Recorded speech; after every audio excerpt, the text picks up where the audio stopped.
Oh shit! I was tapping my inner blue meanie right there. What's up, ladies and gentlemen? Welcome to the Saturday Night Wrestlemaniacs. Shotgun, not shotgun, but maybe shotgun, depending on if KG gets on shotgun Saturday night show. This is not going to be a shotgun show tonight, folks. You're right, because no, it's not. This is the That's Just Me Being Super Anniversary Edition. He's going to be here for a while, ladies and gentlemen, show. So he's already lighting it up because he knows he's the first segment. So you might as well tell us what you're about to partake in, what you're about to drink on, so that way I can hit the button so you can be the man. Well, ladies and gentlemen, tonight I'm partaking in the Black Label cigar company Loyalty. And you pulled this cigar out for a specific reason tonight because I got beef. Fuck. Shit. Hold on. God damn it. You threw the whole thing off. Now we got to do that one.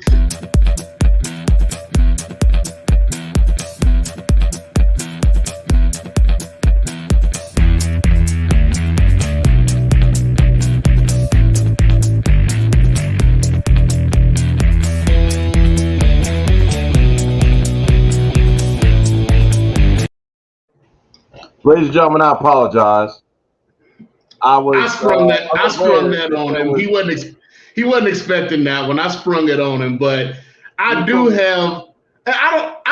have beef, but it's good beef because tonight is the end of an era that I have been having to deal with for most of my life, and now it's gone. Hemorrhoid? The end of it's done. I never have to deal with this again in my life ever, which is why I pulled out this cigar that was called Loyalty. Tonight is the final regular season game for Mike Krzyzewski at Duke University. Notice I got my Tar Heel jersey on tonight because we gave him an L on the way out the door, shoved a nice fat capital L up his ass as he decided he wanted to end his career with a win over who? My Tar Heels? Really? And I got another kick in the nuts for you tonight, says son. Pure Kentucky. Because they probably whooped your ass this year too, motherfucker.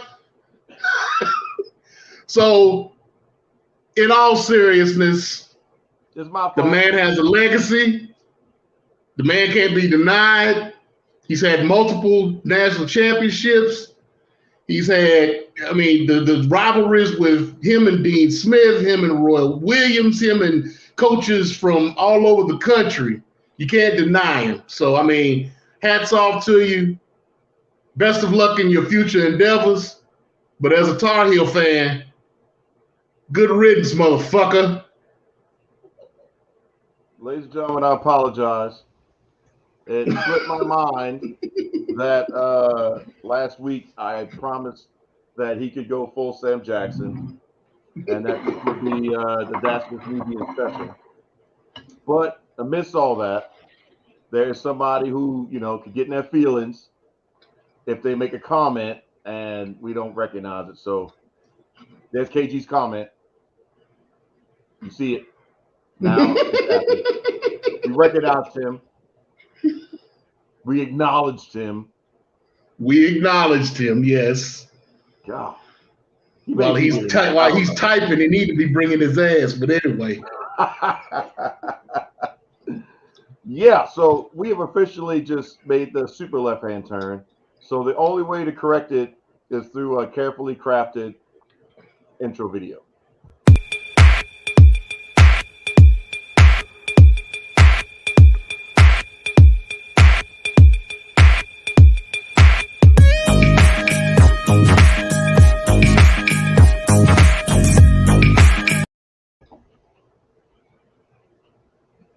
And we're back. This guy. Hey, man, that wasn't Carol. You know I like that shit. Huh? Oh. What are you talking about? Still you were mumbling about something, and then you just went blank. I mean, you having a stroke? What's going on? I'm still kind of thrown aback by how you just popped off like that. So I had a cadence in my head of how things were going to go, and you just blew that out the water. So congratulations, sir. I'm blown up. Okay. All right, good. Keep you on your toes there, brother. Yeah. Oh wait, Kate. He said something else. Your time is coming. Don't know what that means because he ain't here. So right. So that's just newbie in his Your time is slipping because we about to get up out of here. You ain't here yet. So that's right. 10 minutes and 4 seconds. So that's just Nubian. He is the sumo. He's got all the details, talking about everything all around those nice little nooks and crannies of sports entertainment, wrestling, and wrestling. So the floor is yours, sir. Well, as I promised you last week, we are going to go into the tournament of tournaments segment of my show for today. But we do need to go into, before we get started with that, we do need to go into the pay-per-view that's going on right now with Impact Wrestling. They're having their Sacrifice show right now at 7:30. They did have a pre-show with 2 matches on it. The first match being Lady Frost getting a win over the newly entered Giselle Shaw. And then you had Willie Mack and Rich Swann, who got a win over the OGK, which right. I'll be bringing up to y'all later because they're having some bad luck here lately. But going into the main card, you got PCO versus Jonah, which is the former Bronson Reed from NXT. Mm-hmm. You got Rhino going up against the newly minted leader of Honor No More, Eddie Edwards, which we'll go into at some point. Trey Miguel will be defending his Impact X Division Championship against Jake Something. The Inspiration, who was the former Iconics from WWE rather, will be going up against the Influence, which is Madison Rayne and Tennille Dashwood for the Knockouts Tag Team Championships tonight. The Good Brothers will be defending the World Tag Team Championships against Violent by Design. You have Deonna Purrazzo, who has put out another challenge, open challenge for either one of her belts, the Reina de Reyes title or the Ring of Honor Women's Championship. So we don't know who that's going to be yet, but I'm sure that'll be coming up. And I'm sure Perry, if he's on tonight, will let us know what's going on with that. Alex Shelley will be going up against his former student, Jay White, leader of the Bullet Club tonight. In the women's the Knockouts heavyweight, the Knockouts World Championship will be defended by Mickie James tonight against Tasha Steelz. And in the main event, Moose will be defending the World Championship against Heath, former Heath Slater from the WWE. So that card is going on right now. I'm not sure as to how deep the card is. I did get to see the pre-show matches, and they were pretty. Willie Mack, Rich Swann, and the OGK match was pretty good. The Giselle show have had a pretty good showing, but Lady Frost did have a very nice showing as well. So those 2 matches did set a tone for tonight. Now, going into the tournaments. Now, we got a lot of tournaments that we're dealing with right now that'll be coming up here in the month of March. Not only do we have the NCAA tournament, which is the most significant of all of them, most likely, but we do have starting in New Japan, we got the New Japan Cup. Now, all of these tournaments have their different niches to them. It's interesting how they came up with these different niches that they did, because I haven't really seen these types of formats or these types of tournaments take place up until now. The one I'll get into is pretty regular, but it upset me in another way. But as far as the New Japan Cup is concerned, you had a field a starting field of 46 wrestlers.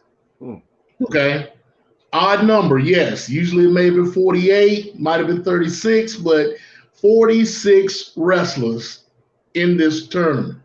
Now, you didn't have anybody from outside except for one person who was CIMA, CIMA, CIMA, who has been coming in and out of New Japan here lately over the past few years. But other than that, everybody's pretty much a part of New Japan. You got Young Lions, junior heavyweights, tag teams, all the factions are represented, the whole deal. Now, two members of this tournament have already had to knock themselves out. One being Kota Ibushi, who is still dealing with the injury that he had when he faced Kazuchika Okada at the end of the G1 Climax last year. So he decided to step out and not be involved in this tournament. Also, Hiroshi Tenzan. Tenzan wound up getting hurt last week before the tournament started, so he wound up getting knocked out of the tournament himself. So that gives an automatic bye to Tai Chi, who was going to go up against Tenzan, and he'll face and so yeah, that gives him an automatic bye all the way to March 14th. So that pretty much puts him in the quarterfinals for that because of that. Now, as far as Ibushi is concerned, Ibushi was supposed to face the Great Okan. So now the Great Okan will face Taiji Ishimori to move forward to March the 17th for their quarterfinal. Now, you've got Master Wato, Tai Chi, Kazuchika Okada, Hiroki Goto, Shima, Yoshinobu Kanemaru, Hiroshi Tanahashi, Bad Luck Fale, Tetsuya Naito, Gato, Jeff Cobb, Satoshi Kojima, Yoshihashi, and Koze Fujita, who have all made it up to this far because they had 8 matches yesterday. As far as the tournament starting, they actually started on the 2nd. So those start on the 2nd. There's supposed to be matches today or tomorrow, depending on the time frame, for the other side of the bracket. So I'll go into those later, but it's just interesting how they decided to go with, because what they wound up doing is they wound up having a first round. But then that first round went to a secondary round, first round. So the winner of the first two, so I'll give you the example. Kazuchika Okada, who was supposed to wrestle on the first, again, who is tradition that on the anniversary show, which happened on the first, that the world heavyweight champion and the junior heavyweight champion usually wrestle each other. Not necessarily for a title, could be, it has happened, but in this case, it wasn't supposed to be. It was supposed to be like an exhibition match. Okay. That did not happen because they were wrestling each other in the first round of the tournament. Now, the winner, who wound up being a Kazuchika Okada, they didn't move forward in the tournament necessarily because they have a bracket under that, connected to that, where he has to wrestle Master Wato to get to the quarterfinal. So it's like 3 people. It looks like, the way the bracket looks, it looks like 3 people in the first round. Okay. And the first 2 wrestle to get to the third. And once you get past the third one, so it's 2 matches you got to get to get to the quarterfinal. Okay. So it's just it, and I guess they had to do it because of the way they did it, the way the number of people they had in there. So I mean, it's just weird how they did it. This is the first time I've seen this ever. So again, the winner of this will get their shot at any single championship. So that's the World Championship, the United States Championship, the Never Openweight Championship, or because they're included, the Junior Heavyweight Championship.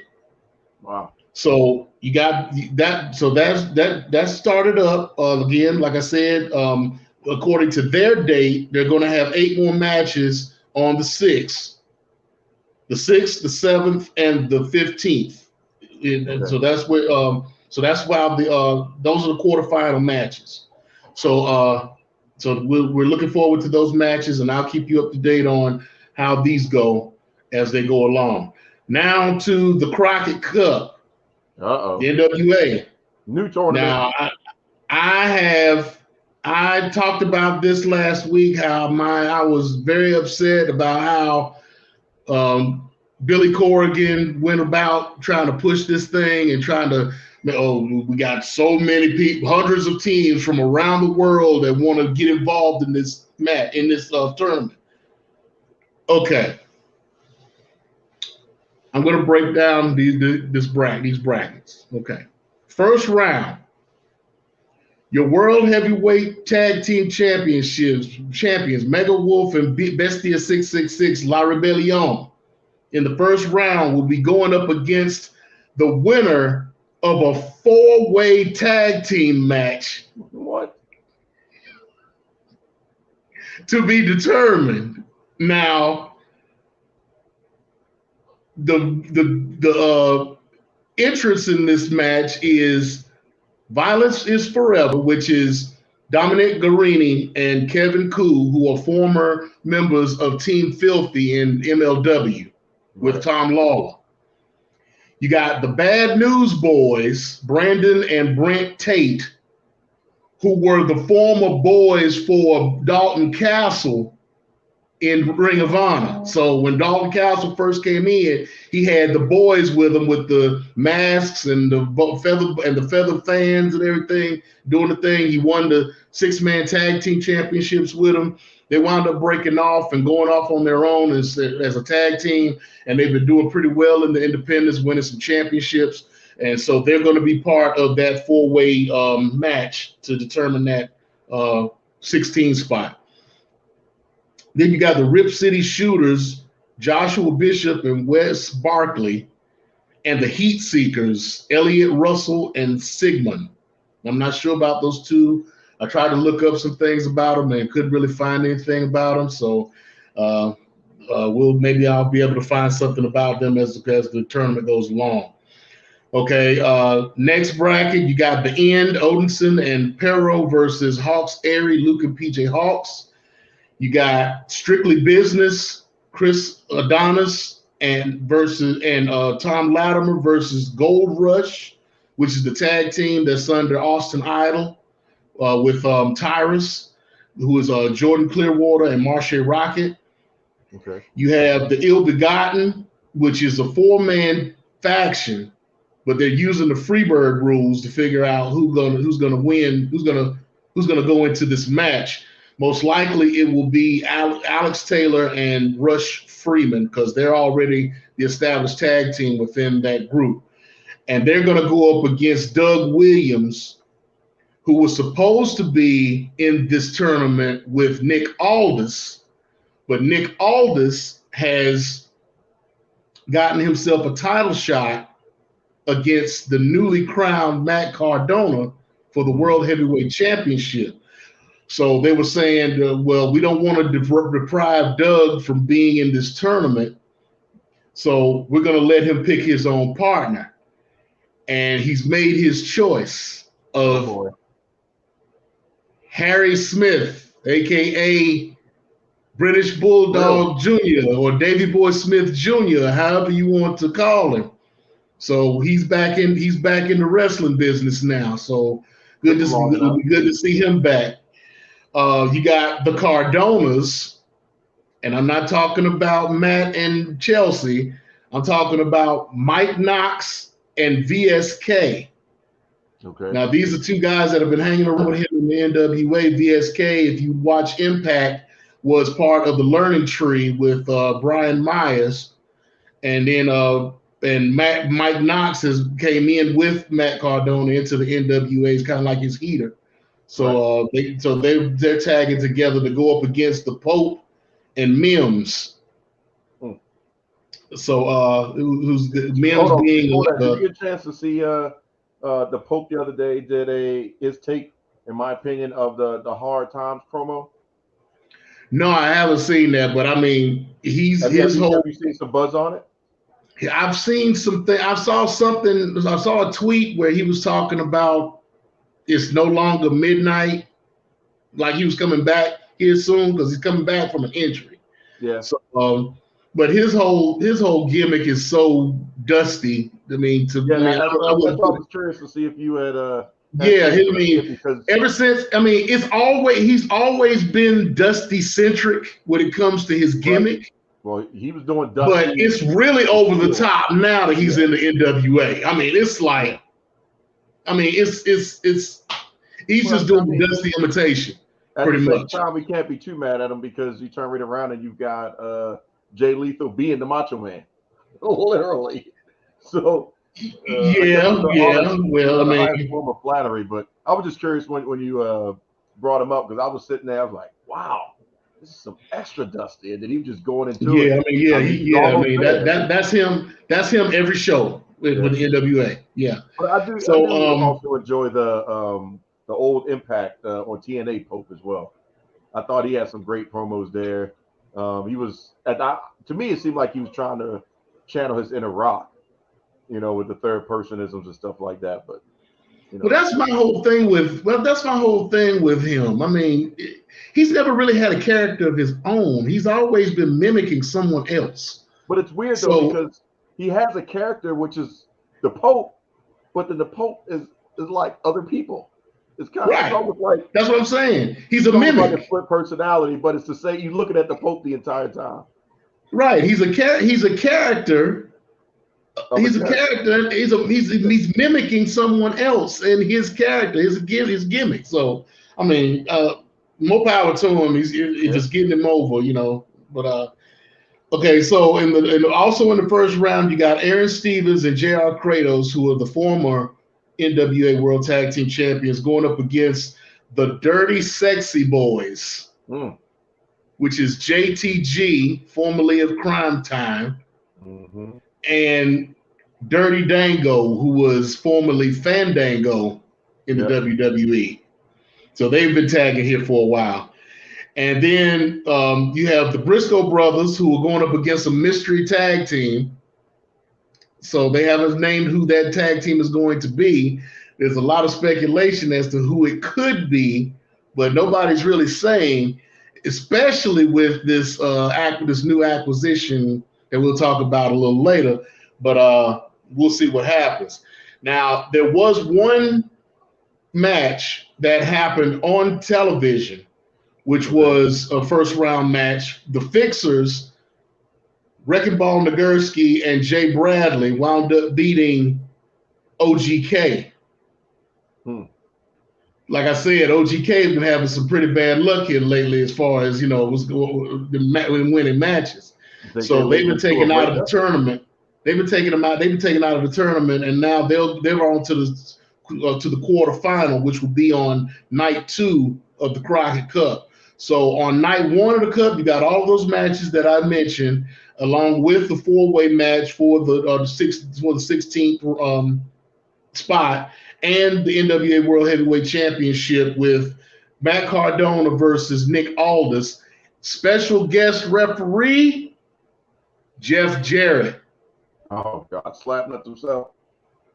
Now, apparently, now that Cardona has won this belt, he's making a whole lot of demands, and he wanted an impartial referee for this match. So they brought in Jeff Jarrett for him. Now, swerve. Matt Cardona and Jeff Jarrett have been making some appearances lately in another organization, not necessarily together, but we'll have to see if any cahoots going on.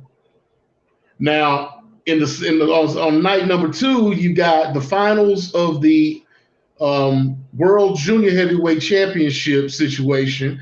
They've had a bunch of qualifying matches for a 4-way dance. So you have Austin Aries, Homicide, Kobe Carino, and Darius Lockhart, which I'm sure Perry's popping over Darius because that's one of his guys. So they'll be in a 4-way match to determine who'll be the first in a long time World Junior Heavyweight Champion for the NWA. You also have the Women's World Championship 3-way with Camille, and which it just turned into a 3-way because this is another thing that Matt Cardona came up with. He wanted his wife to be involved in this match. So it was originally supposed to be Camille versus Kylie Ray, and Cardona wanted to take Kylie Ray out and replace her with Chelsea, but they made it a 3-way. So you got those 3 going together for the Women's Championship. For the NWA World Championship, you got Tyrus defending the title against a throwback for some of y'all, Rodney Mack. Really? Rodney Mack being from the WWE, formerly managed by what does he look like? Oh, he looks pretty good. I mean, for his age, and you know, he's looking pretty good. Has he put on muscle, or is he leaned out? Because he's leaned out. He's leaned out. It's almost like Kurt Angle when he went to Impact. Okay. You know, he leaned out like that. So I mean, he's looking pretty good. He is the husband of Jazz.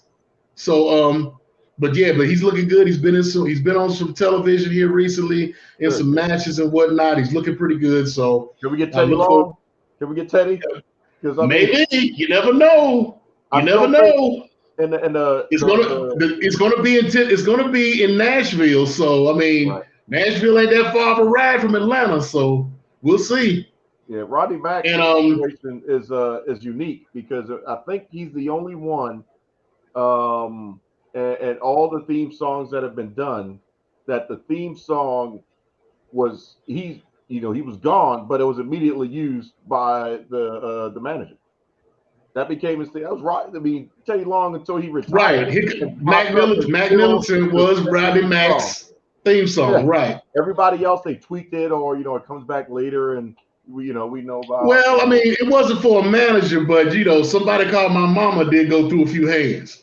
Well, but it changed a couple times too and stuff like that. Teddy literally had the same song. One week we see him coming out with Rodney Mack, holla holla, this my player. Next thing you know, holla holla player, this my theme song. It was like, wait a minute, why you still got the same theme song? Thankfully, I like it. But no, wait. I just thought of one. Ooh. Triple H's original song. Stephanie started using it. Yeah, true that. But it's Stephanie though, so she owned it anyway. So, it's like it's mine. I'll loan it to you. I'm a McMahon, baby. Well, the last title match for night 2 will be for the National Heavyweight Championship, which will be Jack Dane's going for Jack Dane, the former. I mean, I guess I don't know what you would call him because he's held every title in the NWA at one point. So it wouldn't be like I guess it'd be a Grand Slam championship if you want to call it that. But he'll be going up against the new national champion who lost his belt at the last pay-per-view, took it from Adonis, and that would be Anthony Mayweather. Who I've said in the past is the former Crimson from the TNA. So he's the new national heavyweight champion and will be defending that title. Now, on night 2, you will have your quarterfinals, semifinals, and the final for the Crockett Cup. So these are going to be some long pay-per-views. Oh yeah. So whoever comes out of the Crockett Cup will be the number 1 contender for the World Tag Team Championships. Apparently, if the current champions end up winning, they will get to choose who they want to defend against. Now, they're still talking about trying to take those belts back over to Mexico, And speaking of Mexico, we can go on over to the AAA where they're going to have a very interesting tournament. But it's going to be, yes, very interesting tournament that they're going to have. But I wanted to go ahead and since I was bringing up AAA, I wanted to bring up the fact that they're celebrating their 30th anniversary this year. So usually their big show is their Triple Mania show, which they usually have sometime like toward the fall. This year, they're going to have 3 Triple Mania shows. They're going to have one in Monterrey, Mexico on April 30th, Tijuana on June 18th, and Mexico City on October 15th. Wow. Now, these shows will be including this tournament that I'm speaking of, and I'm trying to find the name of the tournament. The name of the I'm not sure if they named the tournament, but here's the situation. They have 8 wrestlers: Ultimo Dragon, Blue Demon Jr., Psycho Clown, Pentagon Jr., who is El Cielo Romero, right? LA Park, Villano number 4, Connect, and Rayo de Jalisco Jr. All of these, as you can tell, if you're familiar, are masked wrestlers. The tournament will determine who loses their masks. What? So it's a loser moves forward tournament. Four matches to start off. Whoever loses the match moves forward. The winner is out of the tournament until it gets down to the final 2. That final will take place in Mexico City on October 15th. Those 2 will wrestle, and the loser of that match will lose his mask. First time I've heard about a tournament like this. Yeah. First time.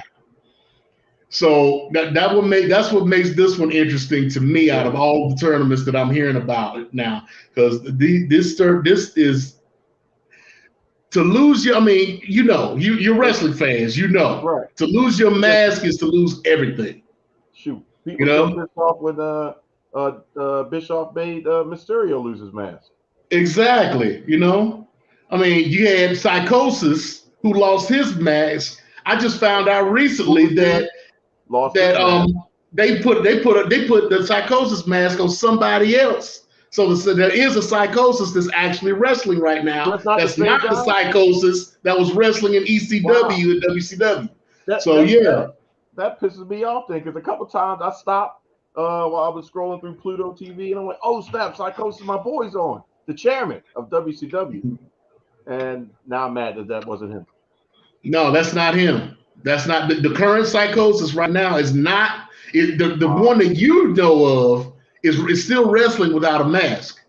But there is a mass Psychosis in AAA because they own the trademark. Right. So just like they got another Sexy Star. Remember Sexy Star got into all that situation with the intentional breaking of the girl's arm and all that stuff that she got into? They took the mask off of her and put it on somebody else. So now there's another Sexy Star. Well, please tell me La Parka. No. There were actually two La Parkas. La Parka, the original La Parka, it lost a match to what became La Parka in AAA. Really? Okay. The original La Parka is now LA Park. Ah, okay. His replacement, La Parka, is now passed away. He's dead now. He died about 2 years ago. Is the replacement the one that was in WCW, or was it LA Park? No, that was the original LA Park. Okay. That was the original La Parka, but he goes by LA Park now because he couldn't use the LA Park name. Right. So there's La Parka, which is the original, and then there's LA Park, who is the original but can't use the La Parka name because he lost the rights to the name in a match. Those deals, I tell you. Yeah. So I'm gonna keep up with a lot of this stuff for y'all. As far as the tournament is concerned, you got Pentagon Jr., who's fairly new, but he's El Cierro, who everybody knows right now. His brother's Phoenix. He's in AEW. You know, he's got a lot going on, but to lose that mask, I think he'll advance down, but I doubt he's going to lose the mask because that throws off AEW and the new him going back to his roots, taking the mask off, him showing up with him losing the mask, but then going to put the mask back on is that's not tradition. That's going to throw things out of whack.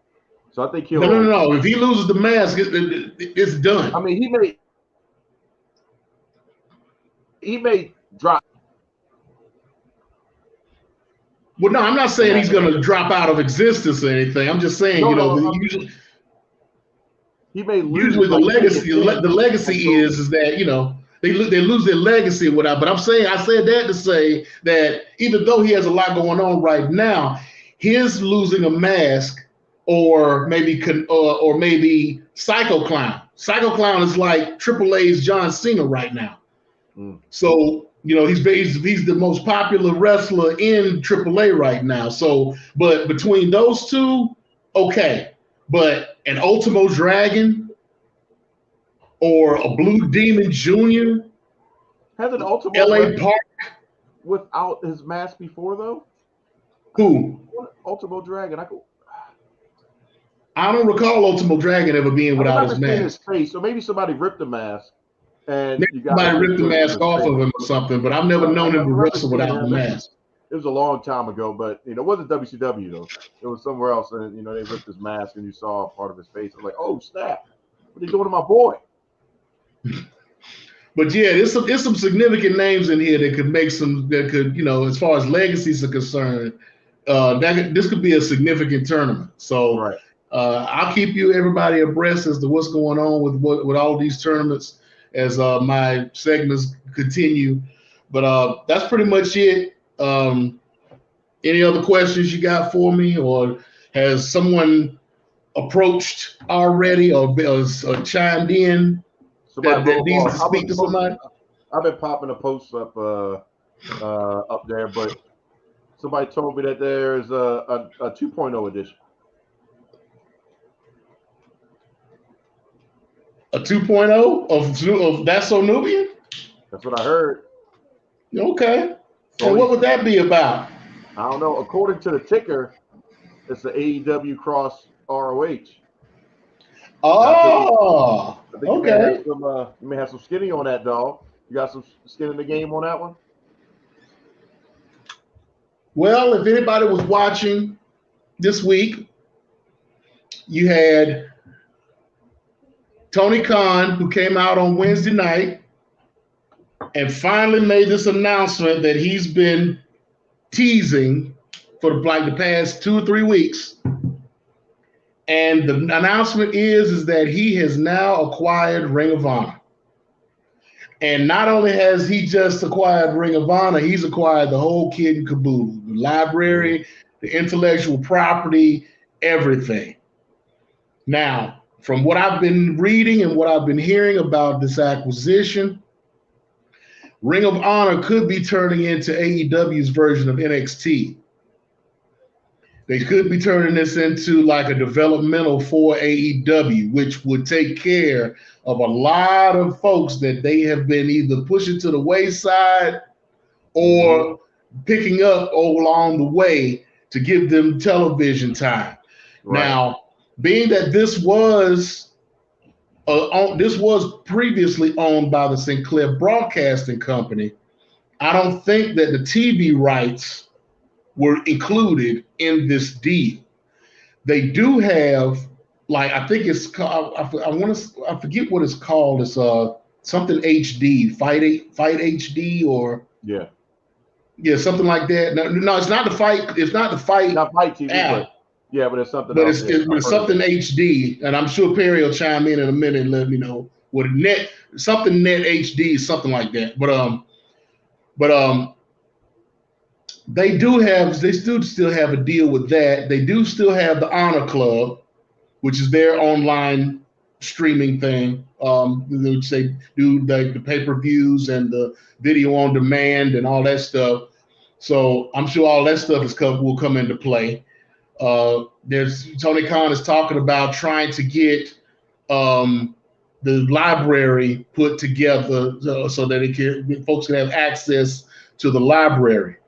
Mm-hmm. Now, this is interesting too because you have Ring of Honor, who has just announced that they are having their own Hall of Fame that they're starting up. Now they're still talking about having the Super Card of Honor in April. And part of that card is supposed to be them inducting these new members of their first members, their initial members of their Hall of Fame, mm-hmm. which is the Briscoe brothers, Samoa Joe, Bryan Danielson, and CM Punk. Yep. See where I'm going? Mm-hmm. Or more specifically, see where Joe's going? Right. Exactly. Because he's the only one that's not in the Tony Khan mix. Right. Exactly. Right now, he's the only Briscoes one. Is by appropriation now very close to FTR. Right. They just got a couple of steps closer to FTR with this acquisition. Now, Granted, there are no Ring of Honor contracts, period.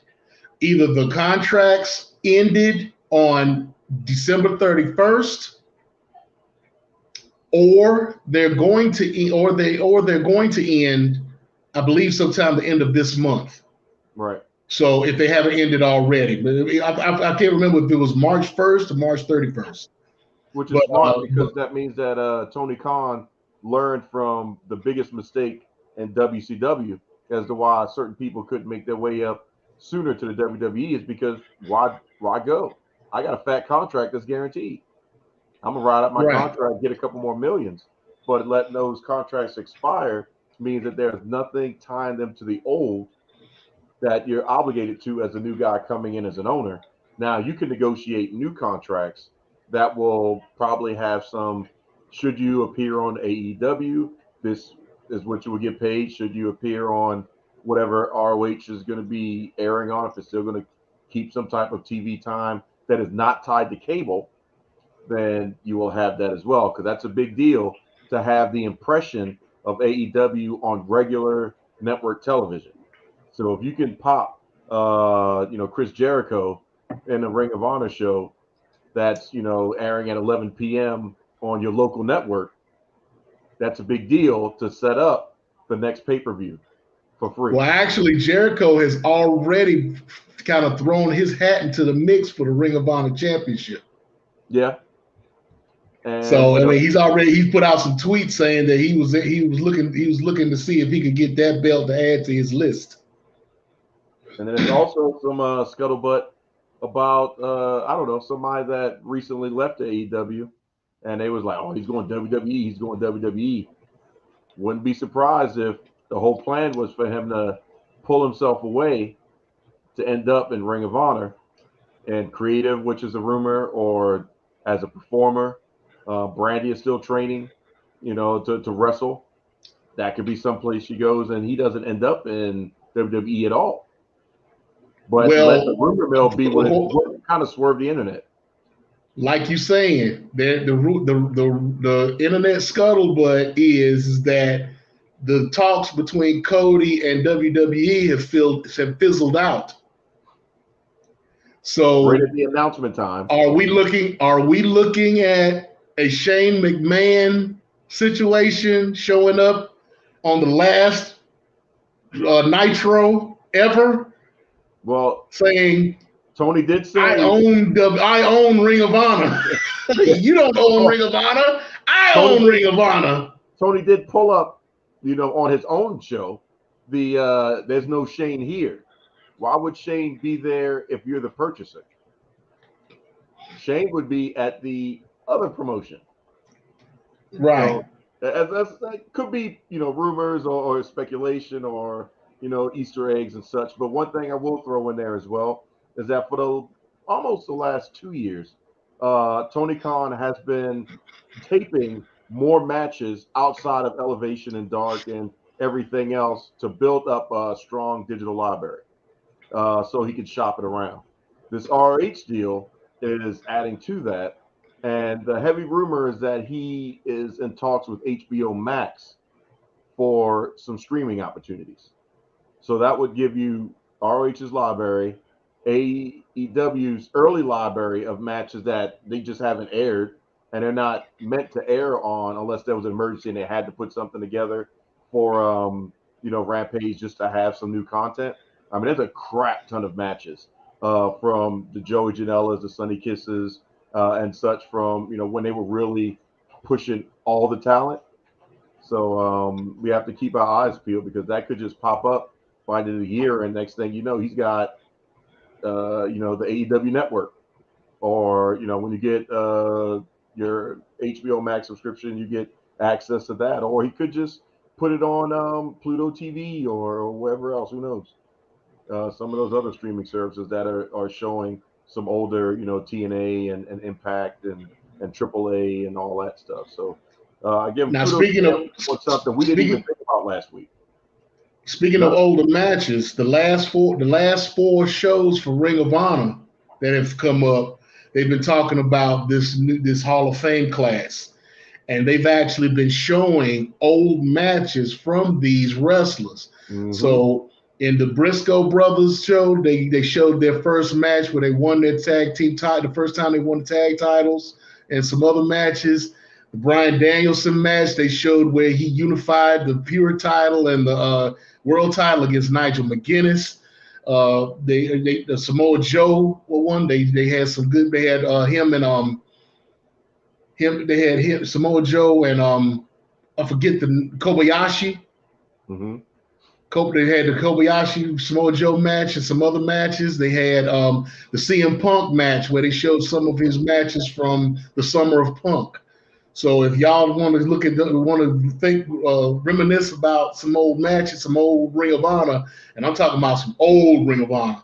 Yeah. Y'all want to check, go online, go on YouTube and check out the Ring of Honor YouTube channel and check out the last 4 Ring of Honor shows and check and get a look at those local network. Now, about 2 weeks ago, I was watching a Briscoe one. Right. So that was just I think they're still showing them on the Sinclair networks, so you can still see them on there. But if you want to just binge watch them, because all of them have already aired, so if you want to binge watch them, you can go on YouTube and you can check them out. But I think now last Wednesday they did, after Tony Khan made his announcement, they did have a match between Bryan Danielson and Christopher Daniels. Now, for those of you who missed the significance of this match, yes, it was a return of Christopher Daniels after having that eye injury from that match where him and Kazarian wound up breaking up as a tag team. Mm-hmm. But this was the match that was the main event of the first Ring of Honor pay-per-view. Danielson versus Daniels. So that's why they put that match up there and to bring the significance of the Ring of Honor purchase. Now, there was at one time a 3-way rivalry that was just built up and just made that went all over. I mean, it went everywhere. I mean, you had Samoa Joe,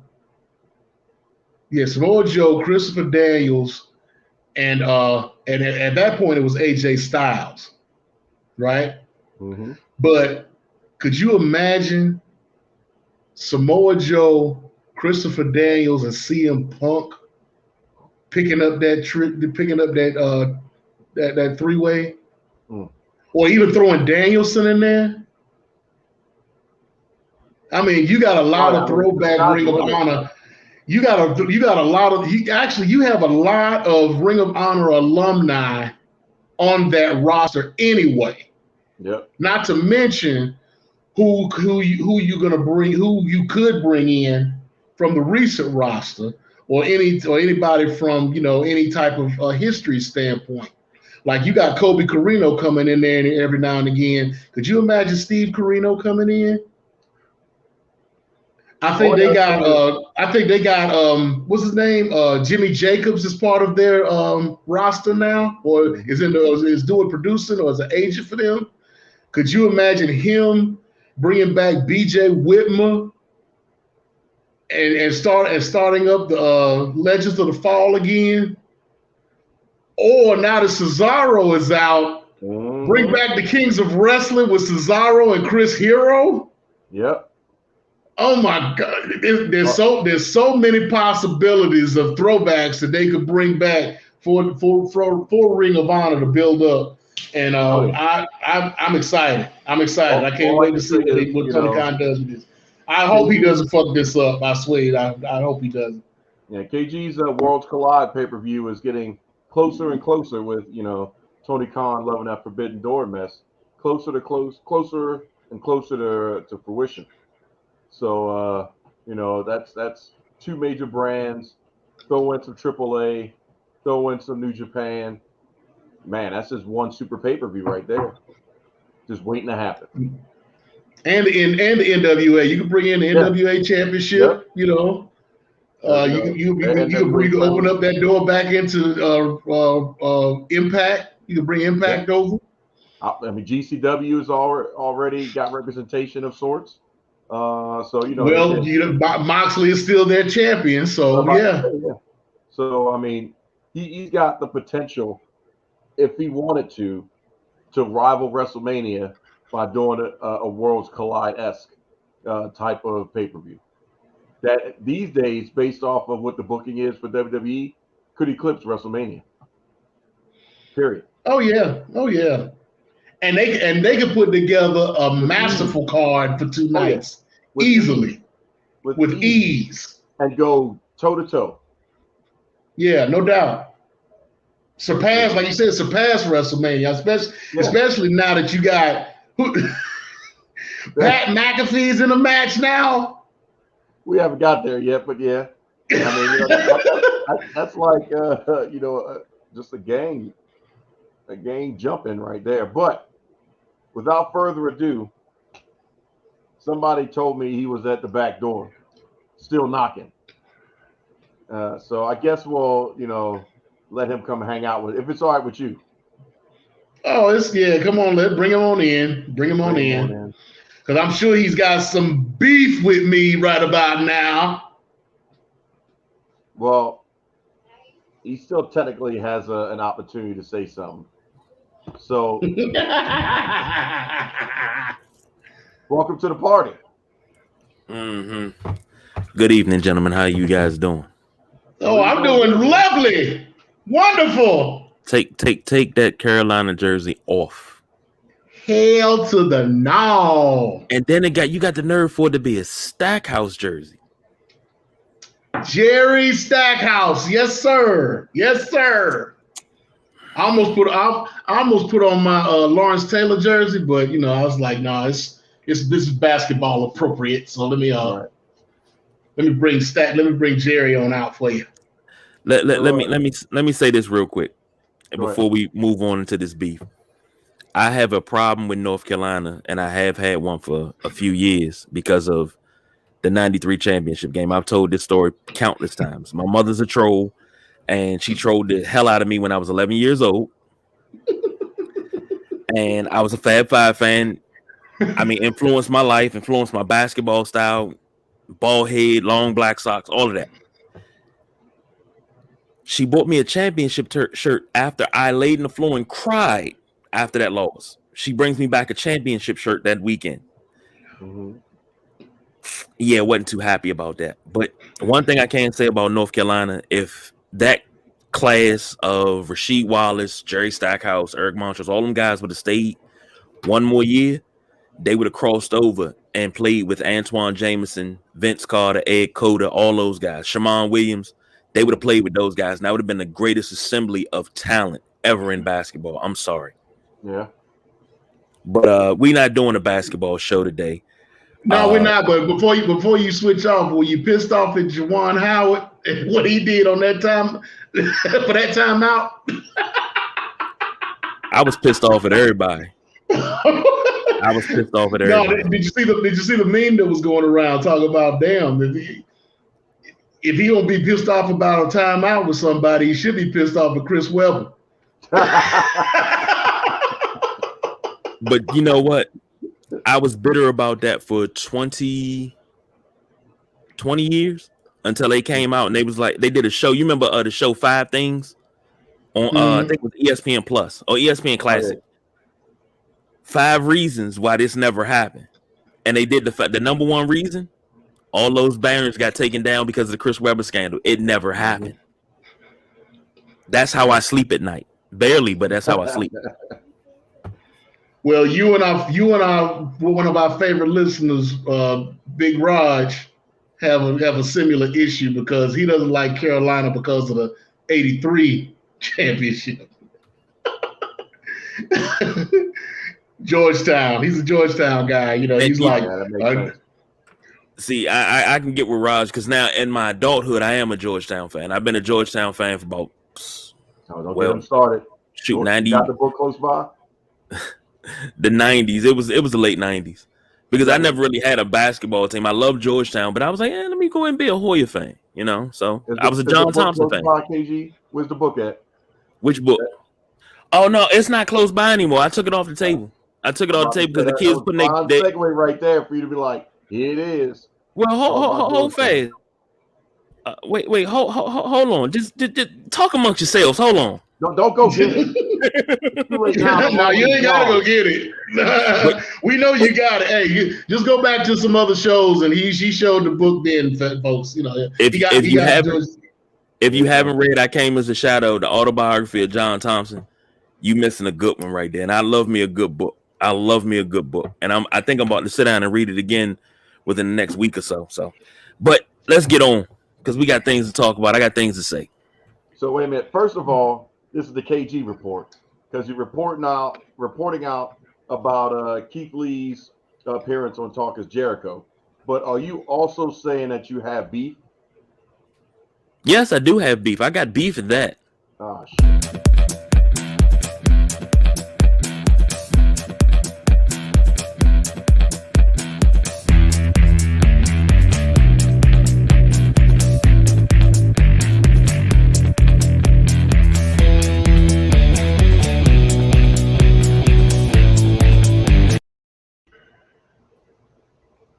Oh, before we get deep into this, okay, but just one more thing for now. Now that little dance that he done did about 3 times since we done started tonight. Doesn't he look like Elmo when he does that? When he was on fire. That. Hey, that's a compliment. That's a compliment. I'm about to get tickled right now. Oh no, we don't need to see you getting tickled. No, yeah, no, I don't. No, we don't need to see that. Uh-oh. Now if she got that. Now if the wife got that unicorn and want to pop you upside the head one time, then yeah, we can. I got time for that. That's only on the OnlyFans. You got to subscribe to that. You don't have Twitch, babe? Okay. Okay. Well, let me start off this because my youngest daughter, she went to the store. She bought her dear old dad a Becky Lynch WWE action figure. Oh, yay! And she's sweet. She's so nice. I can't tell. So is that pre or post baby? It's got a glare. This is pre baby. Okay. Oops, dropped it. Actually, correction. Is that pre whipping by Bianca Belair or post whipping? Yes, that's pre whipping. But that is to go with the Sasha Banks that she got me. So that's so nice. Oh yeah, you put them together as the Lash sisters. Now let's get into this. Okay. Keith Lee, he joined Talk is Jericho this week, and he talked about his time with WWE and NXT and his having 3 tryouts, and things like that. And I mean, he went through the tryouts, and he said his first tryout, Dusty Rhodes actually came out and just like, you suck. Wow. And he said his second trial, because he didn't have any mic skills, he said his boy JD Griffey got him to do this pretty boy thing where he would walk out with the mirror and the brush, and if anybody messed up his waves, he kick your ass. And it kind of opened him up a little bit. And he talked about that and how when he went back for a second trial, Dusty was like, better. But it was like, yeah, better, but you still suck. So once he finally gets on, he says he didn't have real much TV time. He was doing random matches. He didn't have TV time until they went live. Then you go through this whole thing. And when I say live, I mean NXT comes on TV every Wednesday night. And you go through this thing where Keith Lee, he built himself up. They built him up. Great. You get to it, and WWE has a habit of doing this. When you have somebody that's white hot and over in NXT, when they get called up, they change the gimmick. He said after he had his first match, he said he had his first match, he lost the last. He had his second match, pretty good match with McIntyre. And after that, it was on Raw. Said Vince called him to the back to talk in the middle of Raw. And he said, hold on. I think this is what I think it is. Yes, Lord. Yes, Lord, Perry. Yes, Lord. Perry. Yes, Lord. Oh, it's about to be my wallpaper. Yes, Lord. Yes, Lord. But shit, this shit got me discombobulated. Okay. Oh, wait a minute. Hold on. Does it have anything to do with Jordan Grace? Yes. Yeah. Yes, Lord. Yeah. Yes, Happy Lord. birthday, Jordan.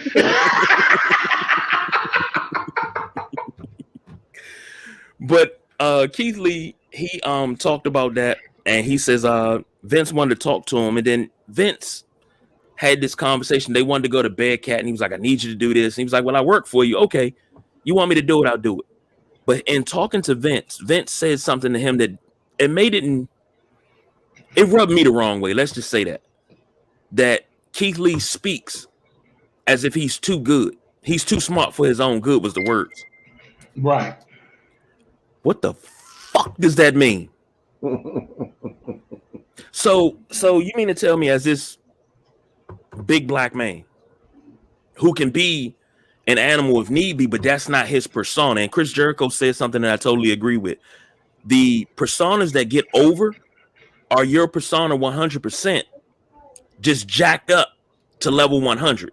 It's you, but it's jacked up to level 100. That's what gets you over, because it's you being you. Right. They want to keep him in something else. He came in over. Those that knew of him knew he was over. Well, yeah. So I mean, you know, they wouldn't have put him on the roster if he wasn't over already. Exactly. So I mean, what, you know? But go ahead. So for Vince to say that, and he was like, they wanted me to talk grimy. That's not his style. That's not. And listening to him speak, that's not his cadence. No, it's not. And they talking about his cadence and how he delivers. He's thoughtful of how he delivers things. How can you be mad at that? That man is intelligent. Like, listening to him speak, and I'm like, I have no problem with that. He's believable. His persona in wrestling is believable because it's him. But for you to want him to talk grimy, so he's supposed to be like, yo, what's up, son? You know what you? That's not him. Just like Jericho said, they wanted Luke Harper, Brody Lee, to talk with a Southern accent. He was like, dude, I'm from Rochester, New York. The fuck? And then Vince don't even like Southern accents. So why? So I mean, I'm questioning that. But okay, so here's my take on it. Okay. Now, Keith Lee came in heavily endorsed by Mark Henry. Okay. Both of them Texas boys, you know. Mark Henry put in a word for him, and they started looking at it. Now, at that time, they didn't have a Mark Henry on the roster. They didn't have a Booker T on the roster. They didn't have somebody that came off like a thug or, some type of monster, ghetto monster, whatever, like a Suge Knight type. They didn't have that. So that's probably what they were trying to do. They was like, okay, well, if Mark is giving him the rub, he's probably trying to make him like an heir apparent or, somebody's going to kind of take his place on the roster, as that type of character. But like you said, why would you need that, especially from somebody like Keith Lee? Mm-hmm. If they were going to go after somebody like that, I mean, he had a tag team partner that fit the bill. They should have went after Shane Taylor if they wanted that. Yep. Shane Taylor would have given you that and more. Hell, there's a guy in GCW right now that fits that bill perfectly. And I would love to know, and Perry, you want to put his name up, that's your boy, AJ Gray, who in one of his last promos this past week, he had some type of golden ring that he wound up winning in a ladder match that gave him a title shot. He's going after John Moxley's belt during WrestleCon, and actually called Moxley the N-word. For the Booker T? But he didn't. No, Booker T did it by mistake. He called him that. He called him this in the middle of the ring during a promo with no hesitation. Now, see, here's my thing. Now, if that's what you want, there are plenty of them out there. But Keith Lee is not one of them. But here's my thing. Here's my thing. Everybody loved Crime Time. I hated the gimmick of Crime Time because I was like, these guys are too talented to be playing this role. Stereotype. I hated it. Playing a stereotype, right. Now, see, my thing is, I try not to let my beliefs come in on this show, on any show that I do. I try not to let my beliefs show. But I got to let them show tonight. If you can't deal with an intelligent black man speaking intelligently, speaking thoughtfully, and choosing his words carefully, how he delivers them, and taking that much care, you don't want that? Nobody of color should work for you then, because you don't know how to handle people of color. It's basically what the fuck you're telling me. And that really pissed me off to hear him say that, because it's kind of hurtful. You got to play into the stereotype. You got to get up there and you got to juggle watermelons and sit there and do a little soft shoe and dance around. Nah, man, we ain't in that no more. Them days is over. We don't have to play a part just for us to be successful. Something like that coming from Vince McMahon, and he didn't want New Jack. He damn sure didn't want New Jack. Now, New Jack was real. He could handle New Jack. New Jack was real. You got people that are really real like that, which is cool. That is fine. I'm good with that. But don't go out of your way to be something that you're not. Everybody wants to get a ghetto pass, but nobody wants to live in the fucking ghetto. Everybody want to claim they from Southeast. I'm from Baltimore. I'm from the city. I'm from Baltimore City. Fuck Baltimore County. You want to claim these places. You want to claim all the ghetto hoods, but you scared to walk the fuck around there. Don't claim something you not.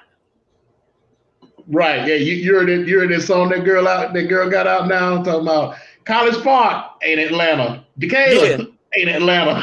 Yeah. You need to find that, but yeah, exactly. That's like during the Super Bowl. Yeah, that's Atlanta. That's like during the Super Bowl.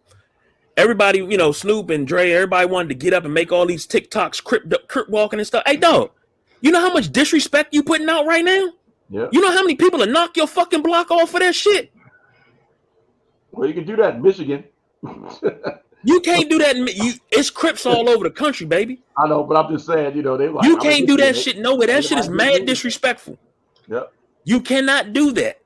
Everybody want to claim Crip sets that you ain't never walked on. You ain't put in no work to do nothing like that. This is what I mean. You can't be something that you're not. They're asking Keith Lee to be something that he was not. What he was doing at NXT before they called him up, you should have continued that. If you didn't want to continue that, You should have left him down at NXT. Him and Ciampa could have carried NXT. NXT would have never fell off. Yep. But on the flip Keith Lee would never be with AEW. How Rhea Ripley come out with the same gimmick? Unchanged. How Shayna Baszler come out? Same gimmick. Unchanged. Bianca Belair, same gimmick. I know I'm just saying the women, but because we know the men get changed. But you know, they leave some people alone. They just go ahead, just let them do whatever. But see, that's the thing. We knew we were doomed as soon as he came out. We like basked in his glory. And what the hell is this? Exactly. He was doomed. Wardrobe changed. He shaved his beard. Like, but what is this? Feel any better? You get to hear his new theme song at WWE 2K22. That's fine. That's fine. That's not fine. That's fine. We should have his old song in there. I shouldn't be listening to that garbage. But I'm gonna say this. I have major beef with Vince over that. God damn it! Hold on. Damn it! You gotta let me know when you're gonna say that stuff. Well, you already did it. Now I gotta get off. Yeah, you don't have to do it again. I mean, all right, that's good enough. Go ahead. Yeah, that's what now. See, that's where my beef comes in. Listening to. All right, go ahead. Listening to Keith Lee talk about his time in WWE, and for him to go through what he went through with COVID and the lasting effects of it, and then to be released, and you try to saddle him with this Bearcat thing that he asking questions like, is it a throwback to Bearcat, right? And then you're telling him not to mention it. You don't want to have anything to do with that. Then you're not giving him any type of direction. Any direction. But this man just had a Survivor Series moment. He had a Royal Rumble moment. And Chris Jericho said, the moment that you had with Roman Reigns, the moment you had with Brock Lesnar, that's storylines that's written all the way down the line for years to come. Back and forth. Throw out that moment with Adam Cole. Right. The pounce of all pounds. Right. And here's my thing. He said, Brock Lesnar, from the stories you hear, Brock Lesnar doesn't talk to anybody. He said Brock Lesnar came out for Royal Rumble, was like, okay, yeah, that's what you want to do. Okay. Came out, did change the whole script, just started tossing people. And he said he was backstage and was like, that's not supposed to happen. That wasn't supposed to happen. That wasn't supposed to happen. He said, okay, I'm going to have to go out here and fight this dude. He said when he walked down the ramp, he said he was in pain because he had to get wrapped up. Undisputed Era had tore his ankle up early in the week. So he had to get taped up and walk out. He said when he walked out, he said that walk down to the ring was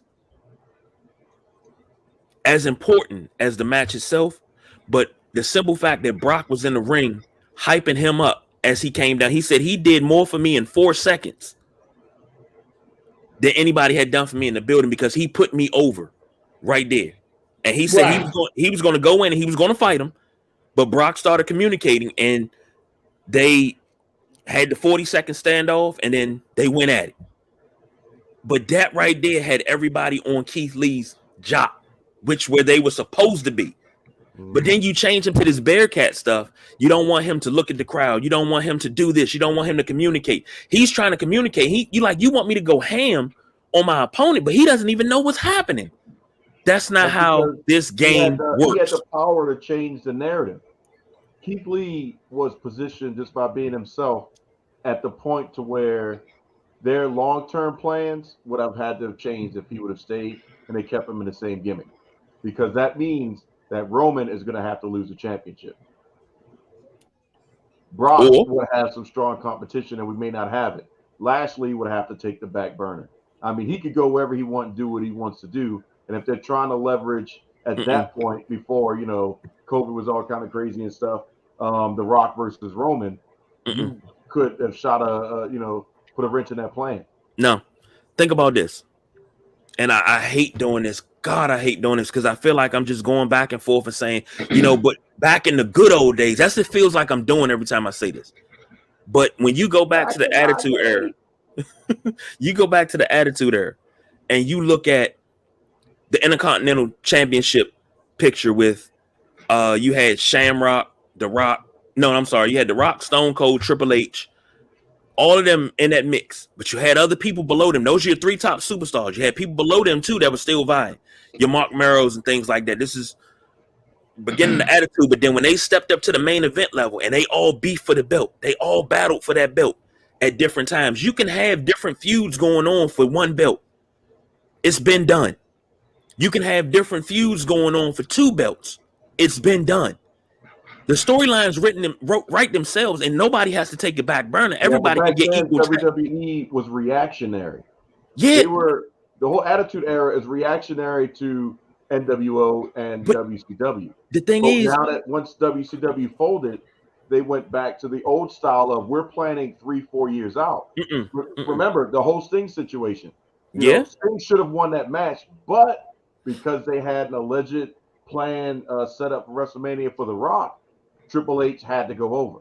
And then the Rock thing fell through, and now you lost the best opportunity for an icon, even though he's in the Hall of Fame, but look where he is now. Don't even got to do that much. But yet he's getting bigger pops and bigger opportunities and a nice check. But let me tell you this.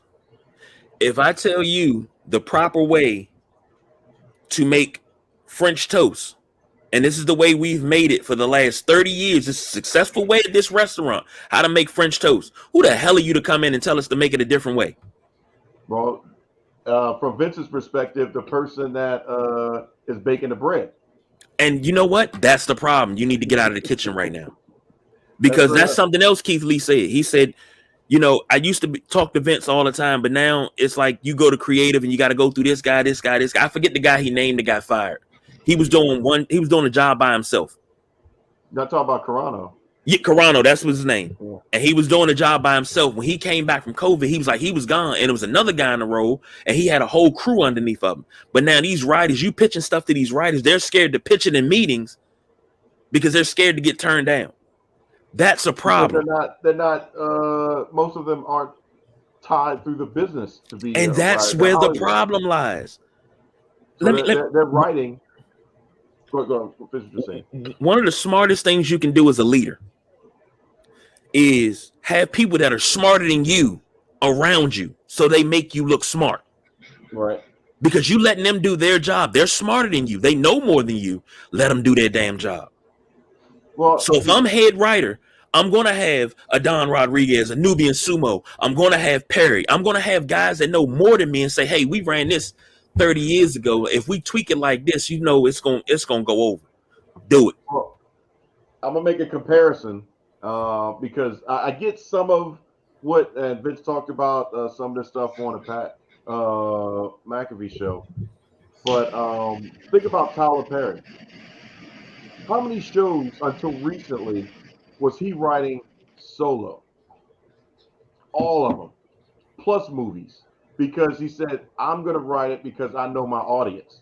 And then until recently, the last, 4 or 5 months, maybe 6 months or so, he started saying, fine, if y'all want me to hire people and have other people write the stories and stuff like that for the Oval and Sisters and the one with the guys, bruh, I think it's bruh, something like that.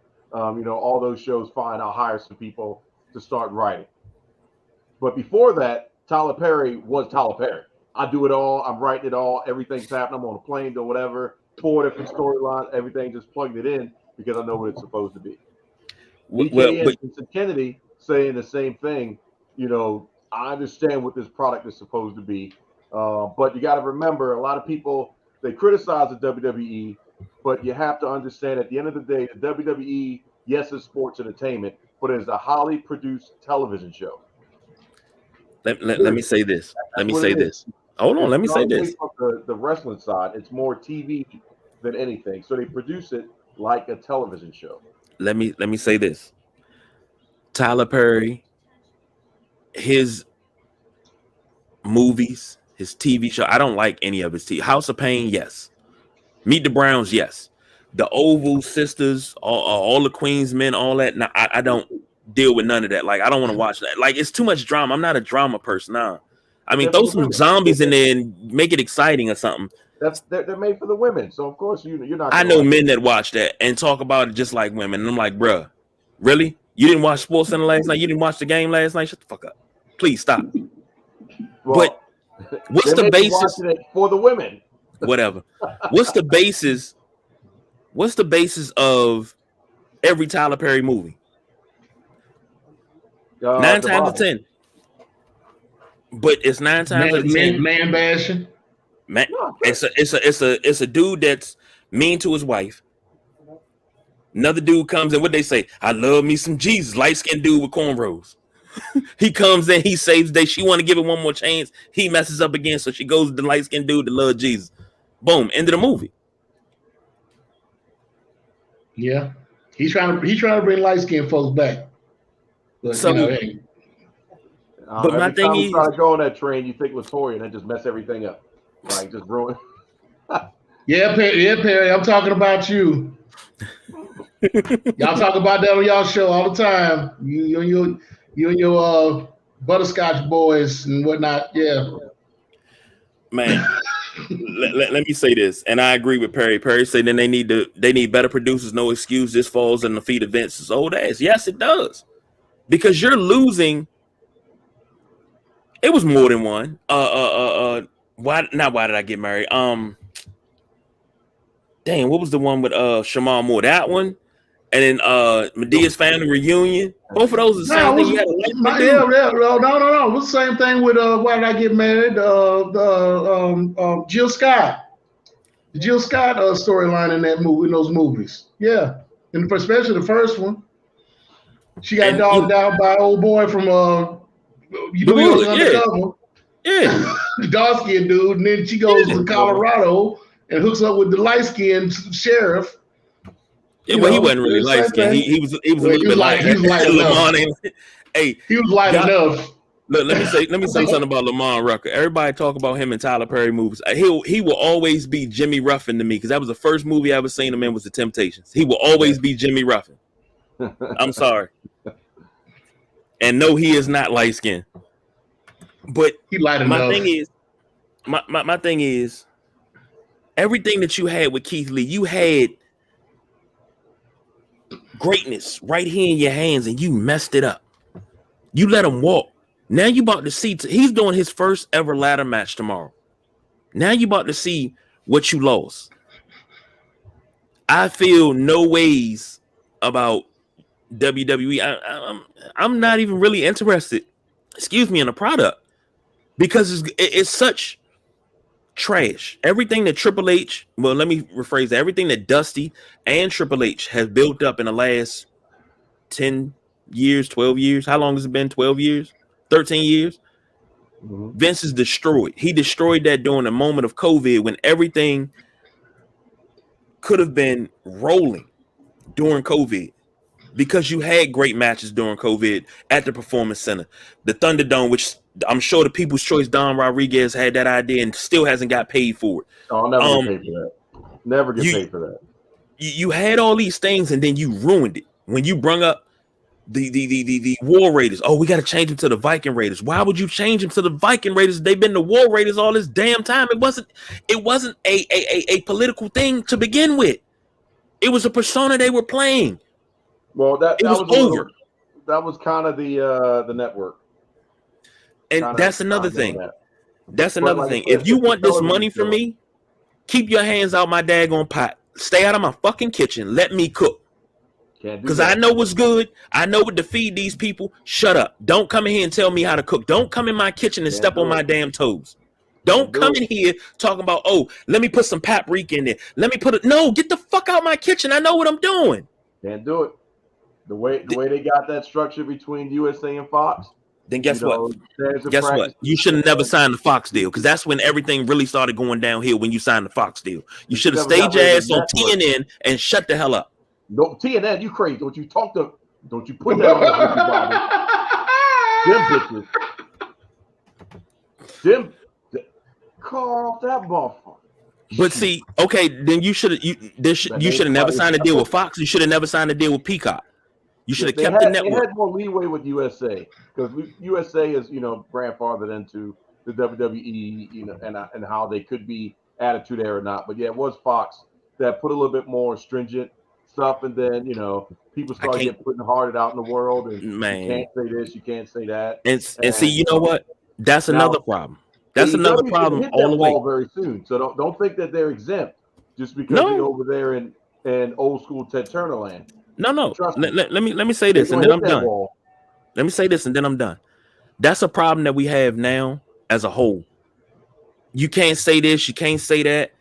You can't do this. You want to pull up stuff. Like I seen somebody pull up something for that The Rock said back during the Attitude Era, and I'm like, your point being, I've seen more offensive stuff that happened during the Attitude Era. I've seen DX in blackface. Like, come on now.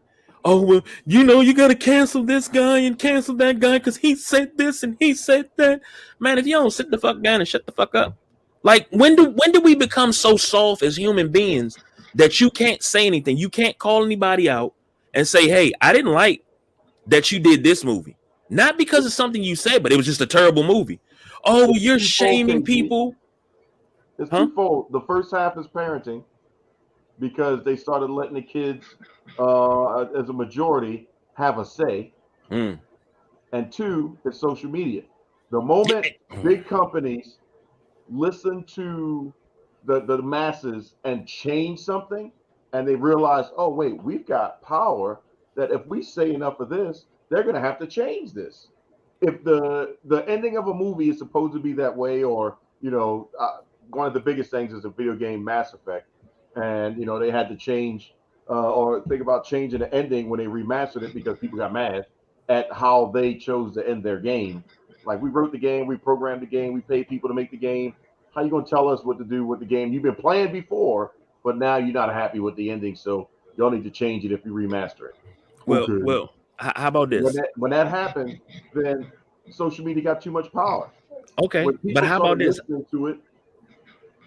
How about you use that power for good? Because we had something happen this week. We had something happy this week. And it didn't make sense to me. But social media hasn't said anything about it to make it change. You see what I'm saying? All the officers that was involved in Breonna Taylor's shooting all got off. Nobody's being held accountable for her shooting. But why isn't social media saying anything? You have a small percentage saying something about these animals that shot blindly into a woman's house and killed her while she slept. But I can't say anything to you. I can't say certain words because I'm hurting somebody's feelings, but somebody lost their life and we ain't gonna say nothing. It's deflecting. We're going to deflect away from that onto the Ukraine.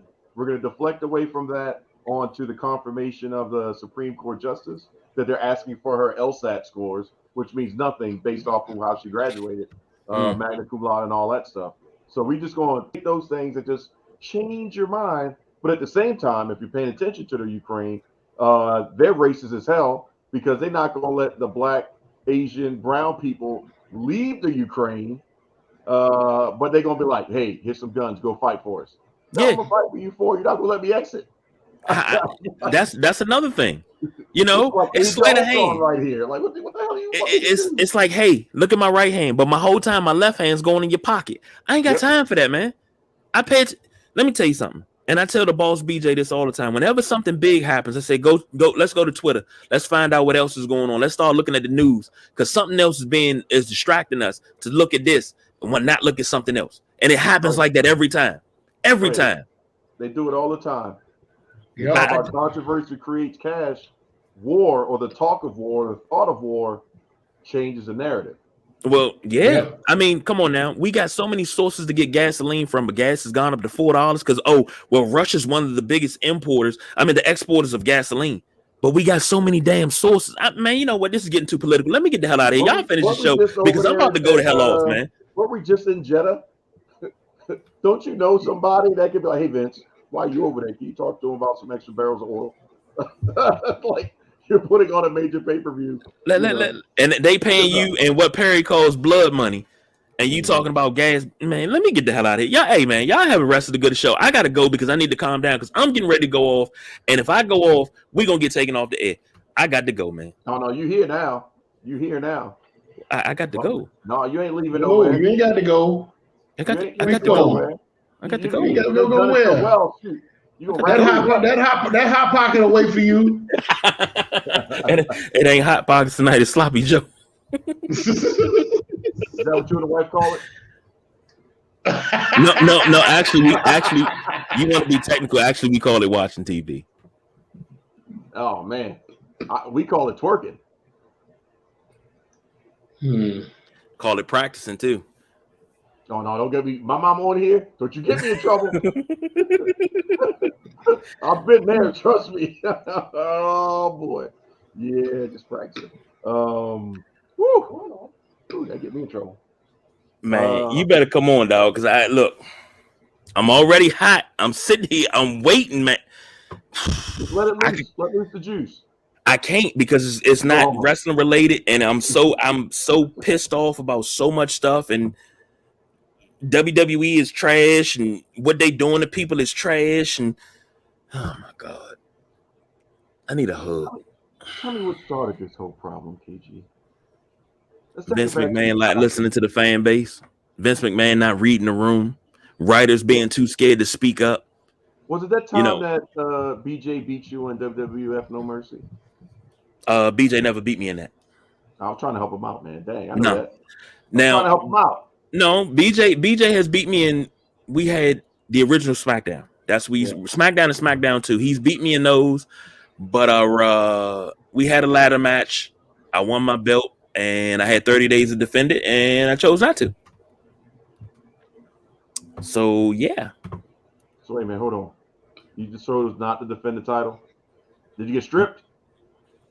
Well, his girlfriend at the time wound up beating me for it, and then I wound up beating her to get it back, and then he beat me in another ladder match because he had to set a stipulation so he could win. Like, don't knock me out the ring and then go grab the ladder. We got to actually have a match for 5 minutes at least to 10 minutes before you can go for a ladder. I'm like, dog, I'm going to knock you out with a chair, and then I'm going to get the ladder.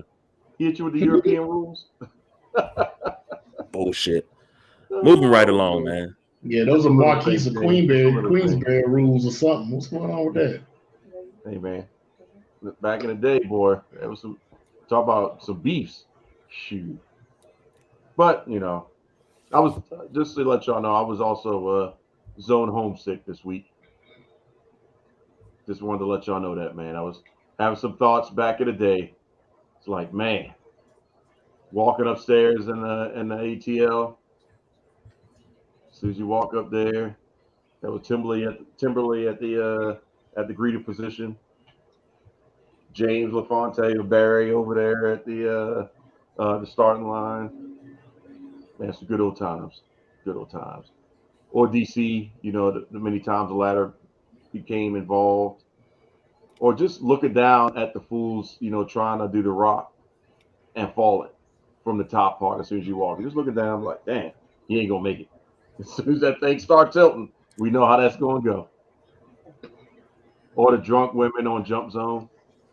Like, after you tell them and you hook them up, careful, the floor going to drop. What'd you say, boo? Ah!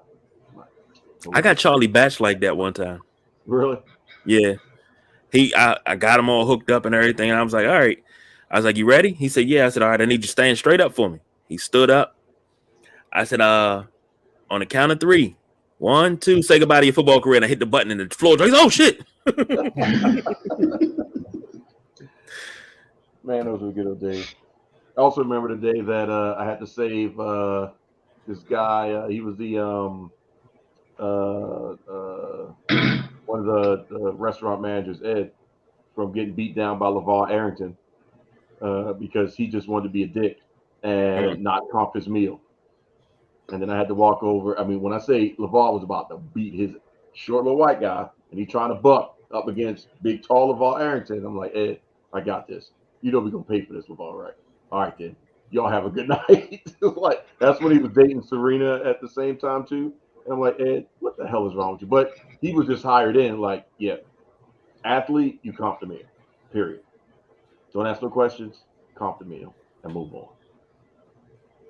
But, I just want to let y'all know I was homesick. Every time I walk into a Dave & Buster's and I shake my head and say, what the hell is this place? We weren't trained to run a place like this. No. Like, this is just terrible. Like, it's too loud in here. You can't hear anybody. You got a long line right as soon as you walk in the door. You got people on cell phones not paying attention to guests. I'm like, oh, my God. Where's your manager? Anybody cleaning the games? No. Games sticky and dirty. People like James over by, Harley Davidson. Nobody got that going trash. Don't think I forgot, James. You know you was there. See? No denying. So, gentlemen, any last words? Mike Vick still owes me money from NBA Tonight. Shoot, Carmen Electra owes me something from letting her come in right when we was about to lock everything down and piss. Banging on the daggone door downstairs. Let me in! Let me in! Like, what do you want? I gotta pee! Did you cup your hands? Huh? What did you say? Did you put that on me, Ricky Bobby? I know you ain't talking. Give me a cup. I'm putting this on eBay. we know you got a fetish. Don't worry about it. We know you got a fetish. Talking. You still say that Jordan pissed Skittles. I know you had your hands out the past couple nights. I ain't said. I have not said. Oh, wait till we get off this show and he gets back on that picture he just got. Man, I ain't got to wait. Shoot, my phone's sitting right here. You got to wait for nothing. No, I'm talking about the Vaseline and the Kleenex is gonna be in. I don't need all that, baby. No, I remember. I don't need all that. What y'all call it again? Having chili or something? What'd you say? I got one wife, a mistress, and a girlfriend. Come on now, don't play with me. Now you need to clean it up and say they all the same person. If that were true. That's what I was saying. That's because you get in trouble. Well, that's the wife of the same person. You ain't no damn way. They're so sensitive. That's what's wrong with the world right now. Somebody about to get in trouble. I'm about to sound like grab the unicorn. Get the unicorn. Mm-hmm. Hey man, sometimes you just gotta lay it down. Lay it down. Lay it down. Y'all something let else. It go. Fall in love. Lay it down. The damn show. Put your hat on the floor. Hey, wrap this shit up, B. It's been wrapped it up the whole time. I said James in the show. You ain't said that about no end of show, James. You ain't said anything that came out your mouth.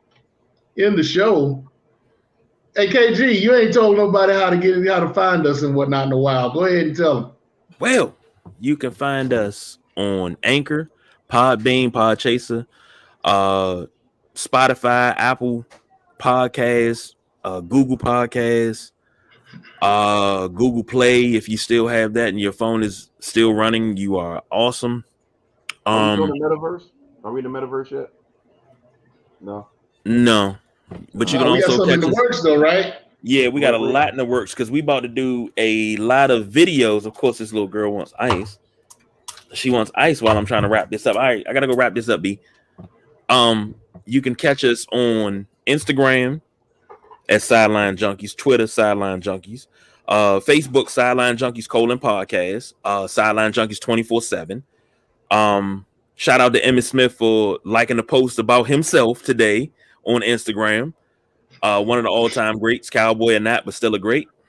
You can also catch us weekly on Sundays, Tuesdays, Thursdays, and of course right here on Saturdays. So, we do live shows all week long. And soon to be one day on Friday for SmackDown in the Hall of Fame.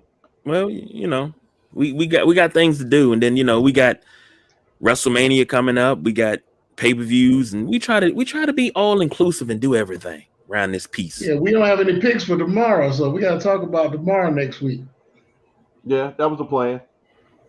Just in case something happens, I'd rather us talk about it organically next week. So, ladies and gentlemen, thank you for hanging out with us.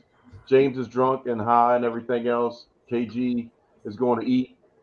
What? Indeed, I am.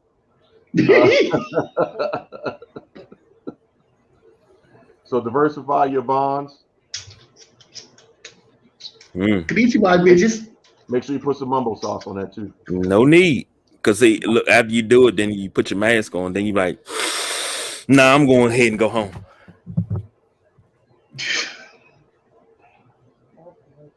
I'm just going to hit the button now. That's some freaky shit right there. Is it at least the N95 mask? Make sure you Oh yeah, you got to make sure don't nothing get out. Oh, get you a gas. No, it's gonna be the side. It's gonna be the Sideline Junkies mask. See, all this right here, this is cultivated for a reason. Hey, James, we need to hook him up. Michael James, get one of those gas masks. Right. When you hot box it. Yeah, boy. Yeah. Right. Man, I thought I was in Chernobyl. Like, what the fuck is you doing? Oh, sorry, I said it out loud. My bad. We out.